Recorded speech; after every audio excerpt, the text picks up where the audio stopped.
The Great Sphinx has guarded its secrets for millennia, but what if its biggest secret wasn't about pharaohs, but about an entire city hidden right beneath its paws? New, shocking claims, backed by what their proponents call undeniable data, suggest the legends are real. Tonight, we're not just going to show you what this team claims to have found. We are going to dive into the furious controversy it has ignited. A firestorm that pits cutting-edge technology against the very foundations of Egyptology and asks a question that was, until now, unthinkable. Did a civilization far more advanced than we ever imagined exist at Giza? And has the evidence been right under our feet this entire time? For 4,500 years, it sat there in the desert, a silent stone sentinel guarding the Giza Plateau. The Great Sphinx, it's the largest single stone statue in the world, a creature of myth, carved from one massive chunk of limestone. We think we know its story, that it was built for a pharaoh to stand eternal watch over his tomb. But what if that's not the whole story? What if the greatest secret the Sphinx keeps isn't about who built it, but what lies directly beneath it? For centuries, whispers and ancient prophecies have told of a hidden chamber, a lost library of knowledge from a forgotten age, buried deep under the sands. And for just as long, mainstream archaeology has dismissed these tales as fantasy. But in 2025, that all changed. A team of scientists using technology that can supposedly see through solid rock announced a discovery so profound it threatens to shatter our understanding of the ancient world. They claim to have found something impossible, a vast, geometric, artificial city hidden deep beneath the Sphinx and the pyramids. A city that, according to their data, simply shouldn't be there. The enduring legend of a subterranean world. The idea of a secret world beneath Giza isn't new. It's a story that has echoed through the ages, always returning to the same tantalizing idea that the true treasures of ancient Egypt aren't gold and jewels, but a library of lost wisdom, a hall of records. The most famous proponent of this idea was the American psychic Edgar Cayce. In trances during the 1930s and 40s, Cayce made a startling claim that survivors from the lost continent of Atlantis arrived in Egypt around 10 to 500 BC, long before the pharaohs. He said these Atlanteans brought sophisticated knowledge with them and built the Great Sphinx, the Great Pyramid, and a hidden repository for their records. Cayce was specific, stating this hall of records was located underground between the Sphinx and the Nile, with an entrance under the Sphinx's right paw. His prophecies fueled a powerful modern myth that mainstream history was missing a crucial chapter. But the legends are much older than Edgar Cayce. Go back 2,500 years to the Greek historian Herodotus. Often called the father of history, Herodotus traveled through Egypt in the 5th century BC. He described a colossal Egyptian labyrinth that he claimed surpassed even the pyramids. He wrote of a structure with 3,000 chambers, 1,500 above ground and 1,500 below, all connected by a bewildering maze of passages. He claimed to have seen the upper chambers, but the Egyptian priests forbade him from seeing the underground ones, telling him they contained the tombs of kings and sacred crocodiles. For centuries, the location of this labyrinth was lost. Many Egyptologists today believe Herodotus was describing the mortuary temple of Pharaoh Amenemhet III at a site called Hawara, far from Giza. And in 2008, ground-penetrating radar at Hawara did reveal a massive, complex structure hidden beneath the sands, seemingly confirming the essence of his account. Still, these stories, from ancient historians to modern mystics, wove a powerful narrative of an Egypt that built not just up into the sky, but down into the bedrock, setting the stage for the bombshell announcement of 2025. A century of searching. The allure of what might lie beneath Giza has driven archaeologists for over a century. The official record of exploration is a story of patient, methodical work that has revealed a complex but entirely understandable history. Explorers have long known about various tunnels and shafts on the plateau. In the 20th century, modern Egyptologists like Dr. Zahi Hawass and Dr. Mark Lehner mapped the plateau extensively. Their work confirmed a network of tunnels, but their interpretation stands in stark contrast to the legends. Perhaps the most famous is the Osiris shaft, a vertical shaft that descends over 90 feet through multiple levels to a final chamber, where a sarcophagus lies submerged in groundwater. It's an incredibly mysterious place. However, Egyptologists interpret it not as an entrance to a lost city, but as a symbolic tomb connected to the god Osiris, built around the 7th century BC, 2,000 years after the pyramids. Other voids are known to exist. There's a shaft behind the Sphinx's head that was explored and sealed in the 1920s, and another tunnel in its rump. Seismic surveys have detected numerous anomalies, but the Giza Plateau is basically a geological sponge filled with natural cracks, fissures, and cavities created by water erosion. This is called karstic limestone. For decades, the official stance has been consistent. Every tunnel found has been a tomb from a later period, a quarry, or a natural feature. The idea of a hall of records was publicly dismissed by Dr. Hawass as nonsense. The consensus was firm. There was no evidence for a hidden complex from the time of the pyramid builders. The anomalies were geology, not geometry. This created a deep divide. On one side, scientists demanded physical proof. On the other, alternative researchers argued the evidence was being ignored. The stalemate needed a new technology, something so precise its findings would be impossible to dismiss.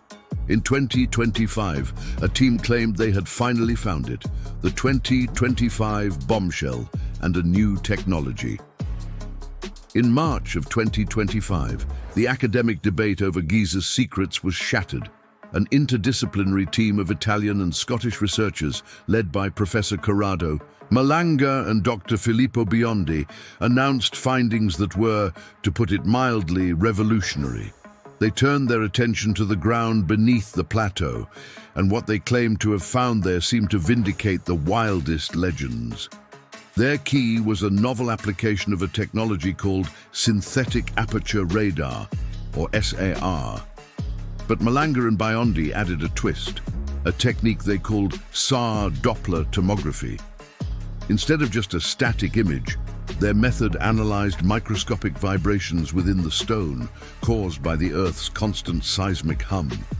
By processing these tiny vibrations from satellite passes, their software could allegedly build a full 3D tomographic map of what lies beneath, much like a medical CT scan. Professor Malanga claimed that through this process, solid granite becomes more transparent than glass. They didn't need to set foot in Egypt. They claimed they could see deep into the bedrock from orbit, and what they saw was astounding. In a press conference in Bologna, Italy on March 15, 2025, the team unveiled 3D radar scans showing what they described as a massive, multi-leveled, and geometrically precise subterranean complex. This was not random geology, they insisted. This was architecture. Their initial data pointed to a series of incredible features. Directly beneath the Khafra pyramid, they identified 5 identical multi-level structures connected by geometric pathways. Deeper down, their scans revealed something even more shocking: 8 enormous hollow cylindrical shafts arranged in 2 perfect parallel rows. According to their data, these shafts plunged to a staggering depth of 648 meters, that's over 2,100 feet. For comparison, the Eiffel Tower is only 330 meters tall. Surrounding each shaft, the scans appeared to show a spiral formation, interpreted as a massive descending ramp. And at the bottom of these colossal wells, the data converged on two vast cube-shaped chambers, each measuring a mind-boggling 80 by 80 meters. The press release was explosive.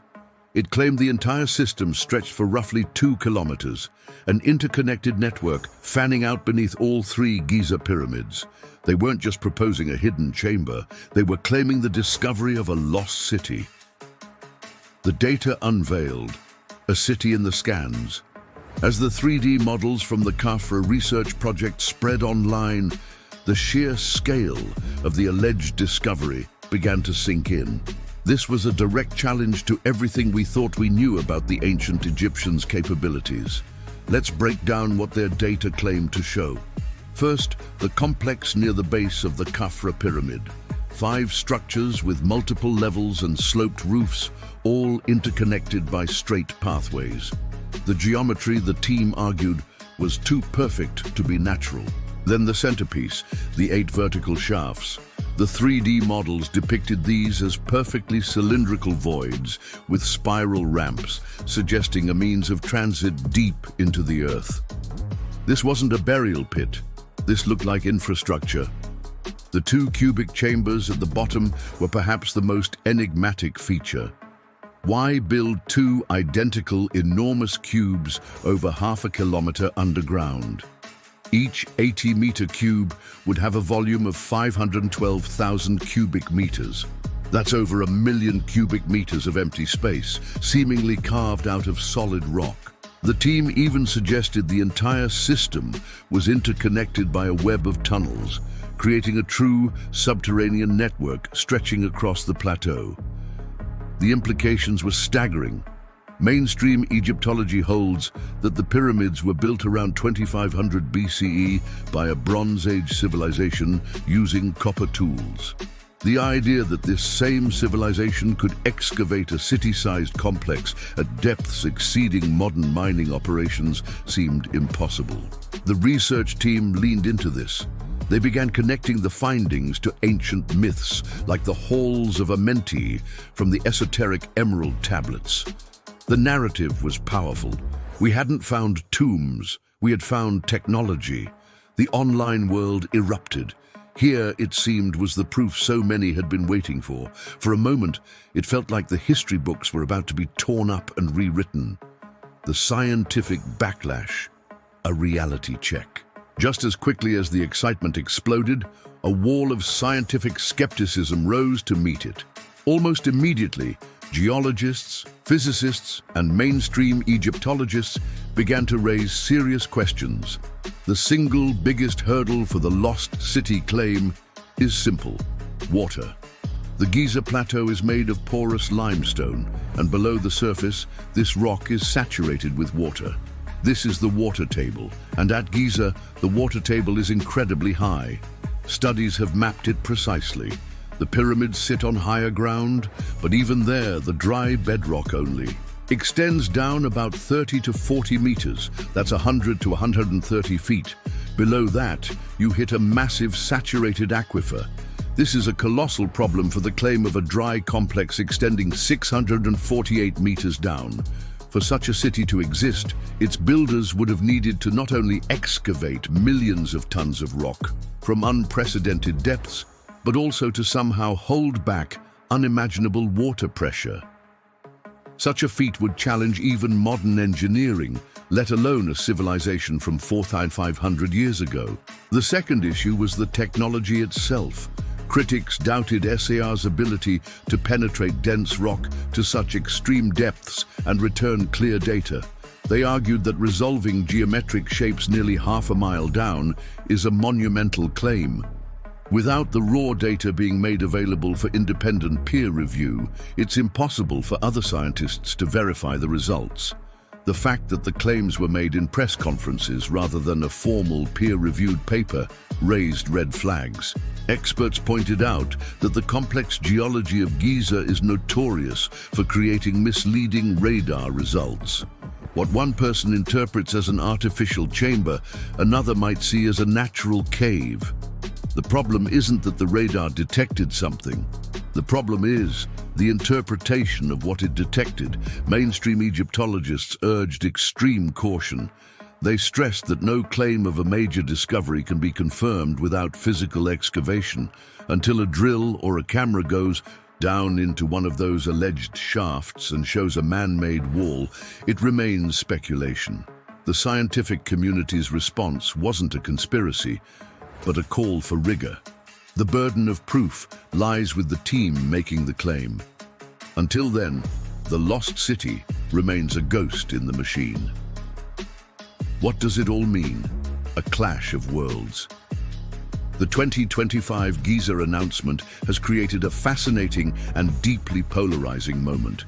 It's a clash of methodologies, philosophies, and beliefs about our own past.